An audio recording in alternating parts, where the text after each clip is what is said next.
Oh, oh, oh, welcome back to part 2 of building a redstone elevator from scratch.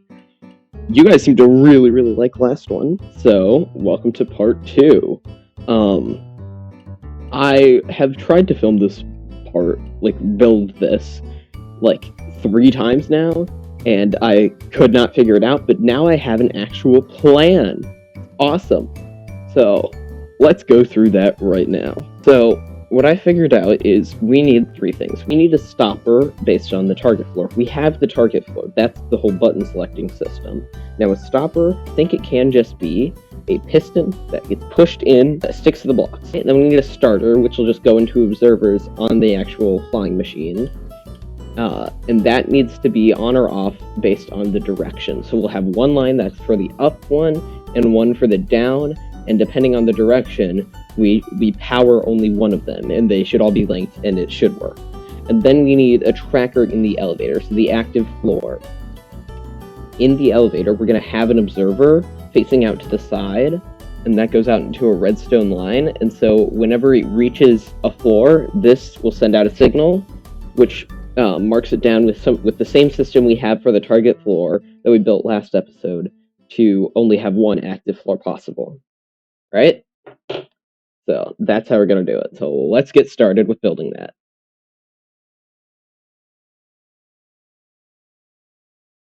Okay, after a lot of messing around, I have figured something out that actually works to stop. But here's how the stopper system works. When you're going up, we take an input here, which from this observer, which is the same observer we use in both things, which somehow works. Don't ask me how. I don't know. But essentially, goes into here, which goes along here, which goes up here, which just pushes this block out at the perfect time to increase the weight limit so this thing can't move now. Now, when it's going down, it hits this, which goes through this whole chain into this thing right here, which is actually a double piston extender. That also fires, that's only job is to fire this piston at the end and, stop it, which I think is really cool.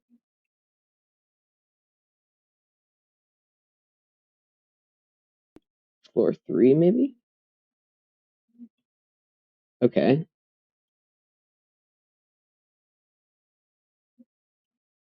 Well, that worked, and wait, no, did it? Yeah, that worked. So floor 3 is good. What about floor 4?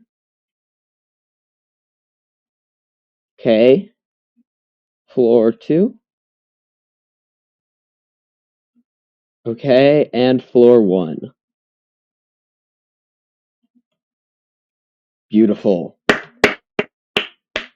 Let's go! Okay, so this works. Now I just need to build the wiring system for the second panel. So let's do that now.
I've done it, and let me show you exactly what I've built here.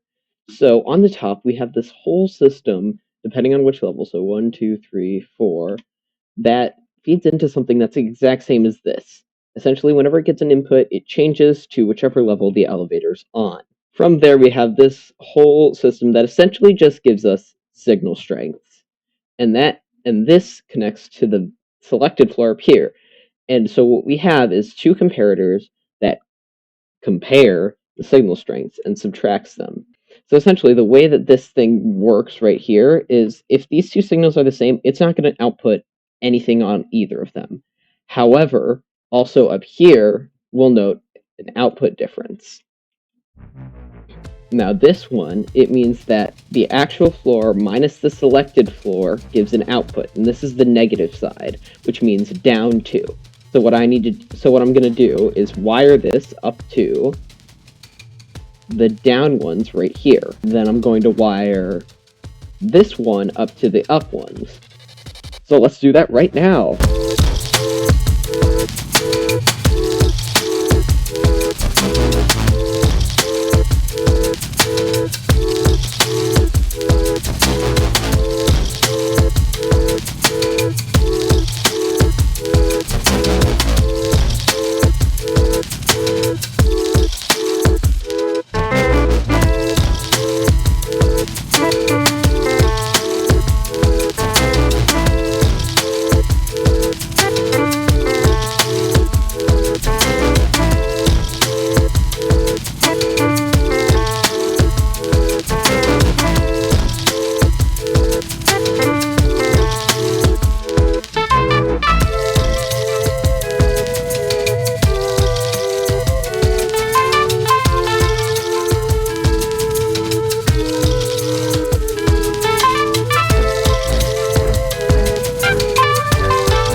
It works! Oh my gosh, okay. I finally managed to make it work, and I need to show you exactly everything I built. So the purpose of all of these systems is ridiculous. So this is the comparison system, which tells whether or not it should go up or down. These are the lines that connect it to the actual things that send it up or send it down. This right here is a locker that only pushes this down and only allows this signal to go through to the comparison system after the elevator's arrived at its destination to make sure that it doesn't, go into a random direction from other commands that'll happen if, say, the elevator sends a tick that it's on level 3 while it's still moving up to level 4, but then this thing thinks, oh, it's on level 3, I better send a signal, and so it sends a signal and that breaks everything, and that's not good. We've made a lot more progress in this video, and so it'll probably be a lot longer of a video. I mean, you can already see how long it is compared to the last one, which was 7 minutes. And all we did in that video is this single circuit. We built this entire thing here, which I think is crazy. Now I'm going to just make it look a little bit nicer and neater and cooler, and then I'll do a cool showcase thing. Alright, so, power of editing, wha-bam!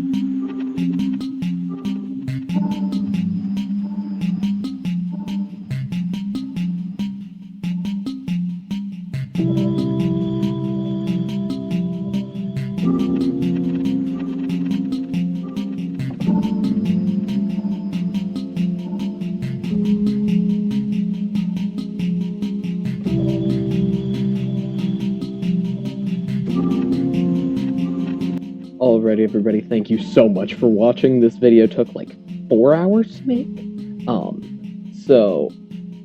And this is the second part, so I really hope you enjoyed. If you did, share it with your friends, like, subscribe, comment, look at this beautiful redstone behind me, and share it with your friends. Comment down below challenges that I should do, because I am low-key running out of ideas. What? Who said that? But please do let me know if you enjoyed this video. I really hope you did. Like, subscribe, ring the notification bell, and of course, as always, goodbye.